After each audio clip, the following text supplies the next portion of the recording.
Welcome to this Windows Computer and Technology channel. And Microsoft has actually released this week a little documentation about reasons why some of you are not either offered upgrades to Windows 11. So you could be, for example, on Windows 10, but not have Windows 11 offered to you.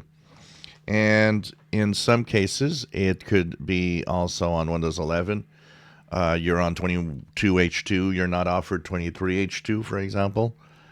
And even on Windows 10 users, one of the things that you might go through is there's the compatibility check for Windows 11 that can be run on a Windows 10 PC, and it's going to tell you, yeah, you're fine. You can go to Windows 11, everything's all right. Yet, it's not offered, the upgrade isn't there. It's not being offered to you through Windows Update. And what Microsoft says is that beyond the compatibility, they have a series of checks depending on the hardware you're using, depending on also what they have as issues with Windows. And that is blocking Windows updates for going to Windows 11, for example, from Windows 10. An example of that is they're showing that this week, if you would wish to pass from Windows 10 to Windows 11, what's going to happen is that it wants you to pass to Windows 11 23H2 by default.